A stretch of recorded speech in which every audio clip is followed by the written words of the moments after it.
గారికి మీకందరూ కూడా పేరు నమస్కారాలు. గత 10 రోజుల కింద మా ఎమ్మెల్యే గారు అమెరికాలో ఉన్న సందర్భాన్ని ఆచరణ తీసుకొని ఈ ప్రాంతానికి సంబంధించిన శాసనసభ్యులు ఒక fabricated video and artificial intelligence ద్వారా వాడుకొని రసమయ్య గారి యొక్క వాయిస్ని ఫ్యాబ్రికేట్ చేసి వీడియో చేయడం జరిగినది.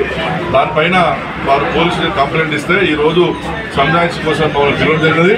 మేము ఇవాళ న్యాయపరంగా పోలీసులకు వచ్చినాము. వారు ఇచ్చినటువంటి కాయడానికి ఏదో నోటీస్ ఇచ్చిన జవాబులు చెప్పడం లీగల్గా దాన్ని సీఏ గారు తీసుకోవడం జరిగిందని దాన్ని ఎంక్వైరీ చేస్తున్నారు. అదేవిధంగా గతంలో కూడా సోషల్ మీడియాలో కూడా మాట్లాడిన మాటలు కూడా రికార్డ్ అయ్యి కూడా చాలా గ్రూప్లలో కూడా బూతులతో వచ్చినప్పుడు వాయిస్ కూడా మాకు వచ్చింది. దానిపైన కూడా సమగ్ర విచారించి వారి మీద యాక్షన్ తీసుకోవాలని చెప్పి మేము పిటిషన్ ఇచ్చినాము. ఇవాళ ఇచ్చిన కేసుకి కానివ్వండి, ఆ యొక్క వీడియో కానివ్వండి, ఆడియో కానివ్వండి, రష్మి గారికి ఎటువంటి ఎటువంటి సంబంధం లేదని మేము పోలీసు వారికి వివరించి రావడం చేస్తాం. ఇటువంటి రాజకీయాలు వద్దని కూడా మేము కాంగ్రెస్ పార్టీ నాయకులు కోరుతున్నాం. అలాగే ఈరోజు ఒక నిరంకుశత్వానికి మా మీద మోపబడ్డటువంటి ఒక నిరాధారమైనటువంటి అభియోగ కేసుకు నా వెనకాల మద్దతుగా నిలబడ్డటువంటి మా బీఆర్ఎస్ పార్టీ కుటుంబ సభ్యులకు, అలాగే మా లీగల్ అడ్వకేటర్స్కు అందరికి కూడా పేరు పైన హృదయపూర్వకంగా ధన్యవాదాలు తెలియజేస్తున్నాను. ఇవాళ ఒకప్పుడు మానకొండూరు నియోజకవర్గం అని అంటేనే చాలామంది గొప్పగా సంతోషించేవాళ్ళు. మానకొండూరు నియోజకవర్గానికి ఒక ఉద్యమకారునికి తెలంగాణ రాష్ట్ర సాధనలో అత్యంత కీలక పాత్ర ప్రవేశించినటువంటి ఒక కళాకారునికి పట్టం కట్టినటువంటి గడ్డగా దీనికి ఎంతో గౌరవం తీసుకొచ్చాం.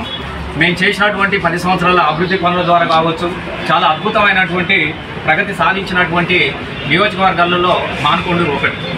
ఇవాళ ఉన్నటువంటి పరిస్థితుల్లో మానకొండూరు పేరు చెబితే జనం ఉలికి పడతా ఉన్నారు.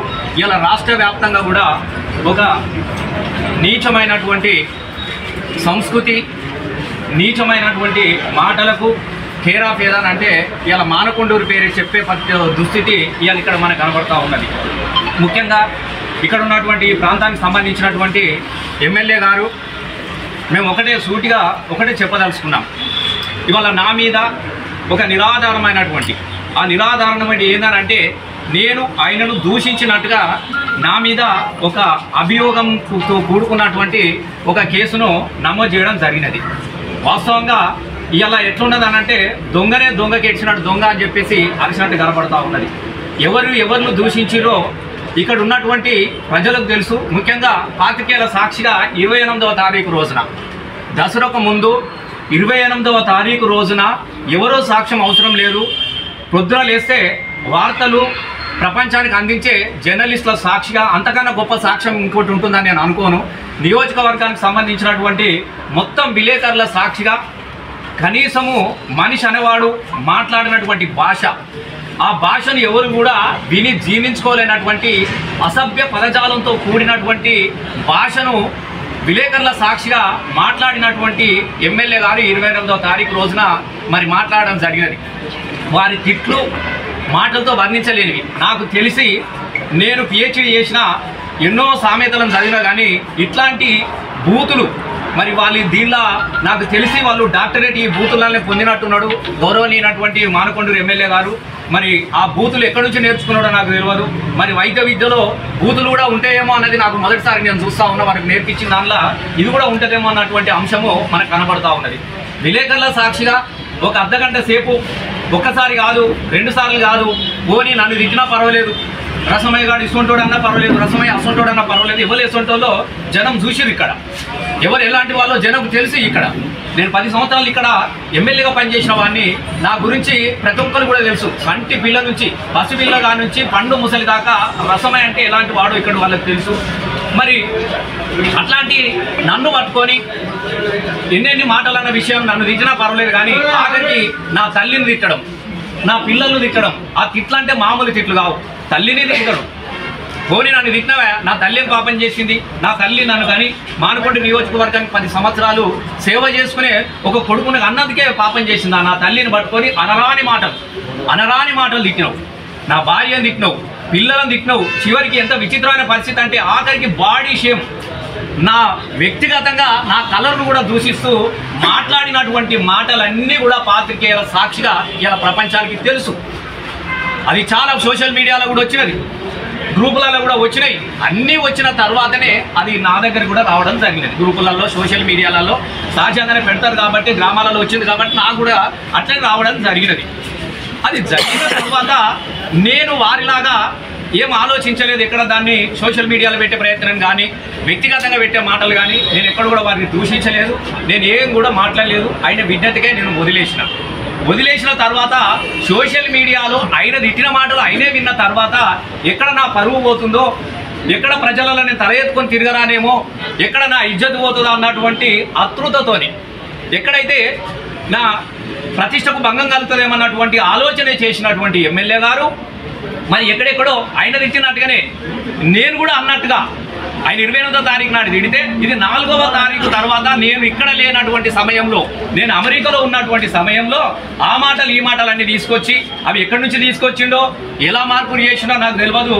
నేను కూడా ఉల్టా తిట్టినట్టు ప్రజల సానుభూతి పొందే ప్రయత్నం చేసినటువంటి విషయాన్ని మీ అందరికీ తెలుసు.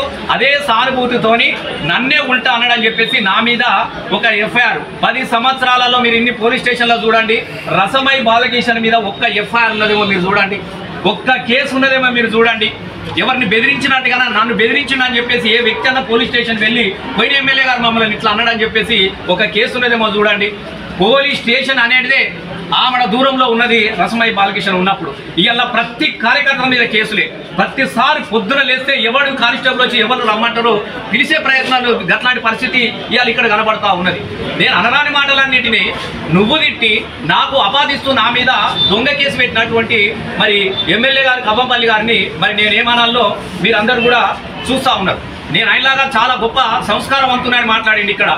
మా తల్లి కూలి చేసి మంచి నన్ను సాధింది, ఇది సాధింది, నా అన్న ఇది, మా అయ్య అది, నేను ఇది, నా తమ్ముడు ఇది అని మాట్లాడినటువంటి ఒక మహానాయకుడు, బూతులు అనేది నాకు తెలియదని మాట్లాడినటువంటి ఒక నాయకుడు. దయచేసి నేను ఎప్పుడు బయట పెట్టలేదు, మొదటిసారి మీకు చూపిస్తా ఉన్నా. ఇగో మరి నేను ఒక్క మాట కూడా అన్నటువంటి మాటను మరి ఈ మాట ఎవరిది?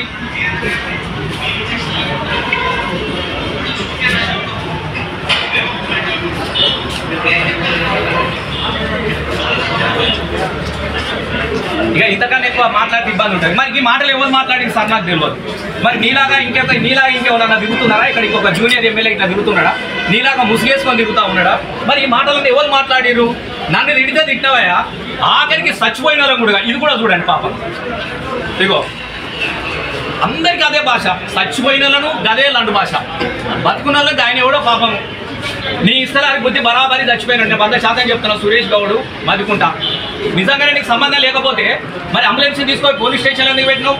ఊరు నుండి పోలీసులని ఎట్లా కాపలు పెట్టినావు? శవాన్ని తీసుకొని కేబుల్ బ్రిడ్జి దాటిన తర్వాత రిటర్న్ తీసుకొచ్చి మరి నువ్వు అంబులెన్స్ హాస్పిటల్ ఏదో ఎట్లా పెట్టించినావు? మేము అడిగినాం, తప్పేమున్నది దానిలో? నువ్వు ఇస్తే ఇయ్యి, లేకుంటే లేదు. మాకేదో కలిగించి చేసినాం. వాళ్ళకు కూడా బూతులు తిట్టాడు. ఆఖరికి నీ కార్యకర్తలను తిడతావు, నీ మంత్రులను తిడతావు, నీ పక్కలను తిడతావు, ఎవరిని పడతావు వాళ్ళే బూతులు బూతులు బూతులు బూతులు బూతులు తిట్టుకుంటా మళ్ళీ మొగలమారి ఏడుపులు ఏడ్చుకుంటా ఇలా నన్నే తిట్టిరు అని చెప్పేసి అబద్ధాల దాడులు. నేను ఇవాళ ఒకటి మాట మాట్లాడుతూ ఉన్నా, ఆయనే చెప్తా ఉన్నాడు. ఆయన ఏం చెప్పినాడు? మేము బరాబరి చెప్తా ఉన్నామా? ఆయన ఏం చెప్పిండో దయచేసి మీరు కూడా వినాలి. ఇవాళ ఏవో అది మీ దగ్గర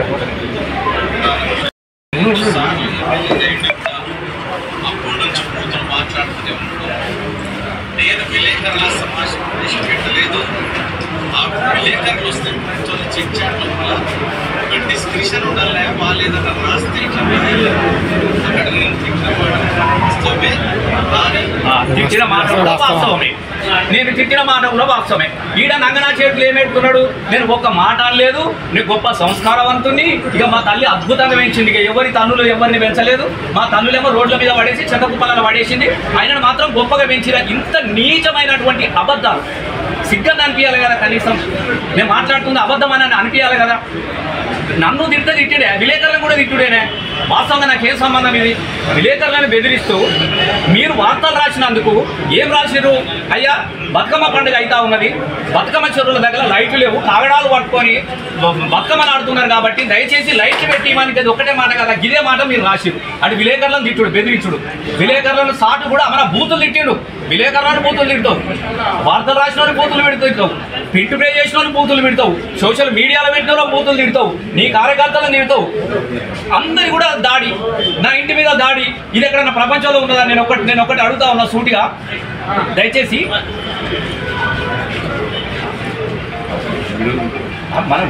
మనం మీద అవసరం లేదు, మనం ఇదే చెప్తాం. మనం ఇగో ఇది చెప్పండి, ఇగో ఇలా లేడీస్ ఉన్నారు. నేను అమెరికాలో ఉన్నా,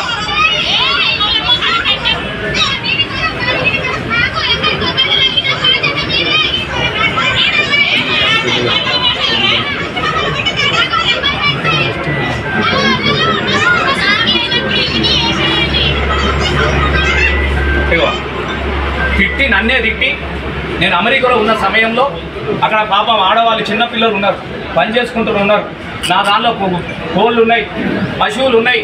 రాళ్ళతోని విచక్షణ రహితంగా కొడుతూ ఉంటే నా కుక్కల పిల్లలకు దెబ్బలు తాకినాయి, మహిళలకు దెబ్బలు తాకినాయి. వాళ్ళు అరుస్తూ ఉన్నారు, అరే మాకు దెబ్బలు తాకుతున్నారా నాయన, కొట్టకురా అంటే ఇలా ఒక చెడ్డి గ్యాంగ్ మోగు చేసిండు. మానకొండ నియోజకవర్గంలో ఒక చెడ్డి గ్యాంగ్ బయలుదేరింది. నేను ఒకటే చెప్తున్నా, వాళ్ళకు కూడా ఒక్కసారి దాడులు చేసిరు, రెండో సీఎం రిలీఫ్ ఫండ్లో దొంగతనం జరిగిందనంటే అప్పుడు కూడా దాడులు చేసి అవి కేసులు అయినాయి, అది వాస్తవం అని తేలినది. ఇంకోసారి మాట్లాడుతూ ఉంటే మళ్ళొక్కసారి దాడులు, ప్రతిసారి నా ఇంటి మీద దాడులు. ఎక్కడన్నా దాడులు జరిగినాయా 10 సంవత్సరాలలో మీరు చూడండి.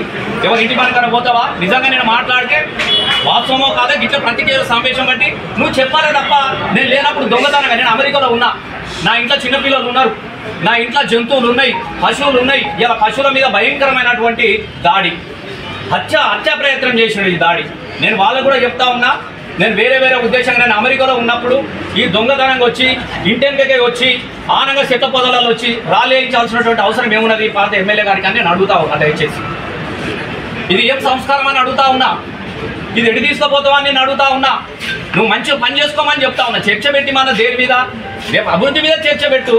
అభివృద్ధి మీద మాట్లాడదామంటే ఎవరు కూడా సిద్ధంగా ఉంటారు, కానీ ఎవరన్నా మాట్లాడితే వాళ్ళ మీద దాడులు చేయాలి, మాట్లాడితే కేసులు పెట్టియాలనే సంస్కృతి అనేది మంచిది కాదు. గౌరవనీయమైనటువంటి ఎమ్మెల్యే గారు కూడా నేను చెప్తా ఉన్నా, ఇప్పటికైనా నువ్వు రివ్యూ చేసుకోమని చెప్తా ఉన్నా.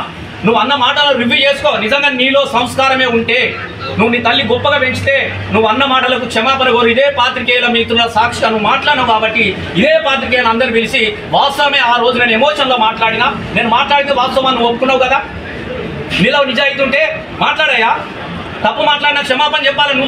నువ్వు క్షమాపణ చెప్పాల్సింది విడిచిపెట్టి ఉల్టా కేసులు పెట్టితే దవిడికి మేమేం భయపడేటోళ్ళం కాదు. నేను మళ్ళీ చెప్తా ఉన్నా, ఈ దాడుల సంస్కృతి అనేది పోతే మంచిదానికి చెప్తా ఉన్నా. నేను కూడా మేమేం చాతగానోళ్ళం కాదు, మేమేమన్నా చాతగానోళ్ళం కాదు, మేము ఎవరికి బెదిరిపోయేటోళ్ళం కూడా కాదు. సవాల్ విషయంలో దిగినాం బరాబర్ వచ్చినా, బ్రహ్మాండంగా వచ్చినా, మేము ఎక్కువ కూడా వెనుకపోయట్లేదు. నేను మళ్ళీ చెప్తా ఉన్నా, నీ బలగం చాలా చిన్నది, నా బలగం చాలా పెద్దది. నేను మళ్ళీ చెప్తా ఉన్నా, నా బలగాన్ని నువ్వు వెలగట్టలేవు, నా శక్తిని నువ్వు వెలగట్టలేవు, కానీ మేము సంస్కారవంతులము. నువ్వు మా ఇళ్ళ మీద దాడి చేయించినా కూడా ఇలా నీ దగ్గరికి రాలేదే, మేము కనీసం నేను ఒక పల్లెత్తు మాట కూడా అనలేదు. కాబట్టి నువ్వు ఇప్పటికైనా కళ్ళు తెరువు, నీ పద్ధతులు మార్చుకో. నువ్వు నిజంగా ప్రజలకు సేవ చేయాలంటే ఇప్పుడు 2.5 సంవత్సరాలు అయిపోయింది. ఈ 2.5 సంవత్సరాలకు నీ మిగిలింది కొద్దిగానే ఉన్నది. ఈ కొద్ది కాలం అన్నా 4 సార్లు నిన్ను ఓడించి 4వసారి మీరు గెలిపించినందుకు వాళ్ళ రుణం తీర్చుకునే ప్రయత్నం చేసి తప్ప ఈ ఉల్టా బెదిరింపులతోని, ఉల్టా కేసులతోని, ఈ బూతులతోని నువ్వు అభివృద్ధి సాధించలేవు. కాబట్టి ఇక్కడికన్నా నీ వైఖరి, నీ పద్ధతి, నీ యాస, నీ భాష నువ్వు అన్నీ మార్చుకుంటావని చెప్పేసి నేను ఈ సందర్భంగా మీకు మార్చుకోవాలని చెప్తా ఉన్నా. ఒక ఎమ్మెల్యేగా 100% నేను ఆనర్ చేస్తా. నేను కూడా ఒక ఎమ్మెల్యేగా ఉన్నా, ఎమ్మెల్యేని గౌరవించే సంస్కృతి కూడా నాకు తెలుసు. గౌరవనీయుడు మెంబర్ ఆఫ్ లెజిస్లేటివ్ అసెంబ్లీ 100% మేము గౌరవిస్తాం మేము. కానీ ఆ గౌరవాన్ని నువ్వు నిలుపుకోవాలి కదా. నువ్వు చేస్తున్న పద్ధతులను రివ్యూ చేసుకో. నువ్వు రివ్యూ చేసుకోకుండా ఇంకా నువ్వు ఇలాగే పద్ధతిగా కొనసాగించుకుంటే ఇక నేను ప్రజలు ఇప్పుడంటే మేము క్షమించడం, ఇన్ని మాటలు మాట్లాడినా మేము క్షమించడం, నా కార్యకర్తలు క్షమించరు, కానీ ప్రజలు మాత్రం నేను క్షమించరు. ఖచ్చితంగా ప్రజలు క్షమించకుంటే జరిగే పరిణామాలు ఎట్లా ఉంటాయో కూడా ఇక నువ్వు ఊహించుకో.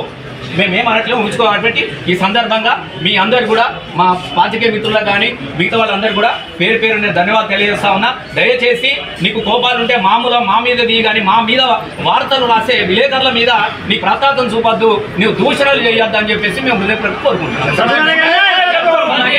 అలాగే ఇవాళ మా మీద చేసినటువంటి దాడులను పురస్కరించుకొని ఆయన మా మీద ఎలాంటి అభియోగం మోపిందో అది నిరాధారమైన అభియోగంతోనే ఆయన కేసు పెట్టిస్తే అన్ని వాస్తవాలను కూడా మేము పిన్ టు పిన్ మాట నుంచి మాట ఖచ్చితంగా ఇలా మా పార్టీ అధ్యక్షులు జీవన్ గారి ఆధ్వర్యంలో మేము న్యాయ నిపుణులతో కూడా సలహాలు తీసుకొని ఆయన మాట్లాడిన మాటలన్నింటిని కూడా మేము ఇచ్చినాం. అది కూడా తొందరలో ఎఫ్ఐఆర్ అవుతుంది, ఆయన మీద కూడా కేసు నమోదు అవుతుంది. రేపు కేసు నమోదు అవుతా ఉన్నది. రేపు చట్టపరంగా ఎవరు ఏంది అనేది రేపు కోర్టులో తేలిపోతుంది.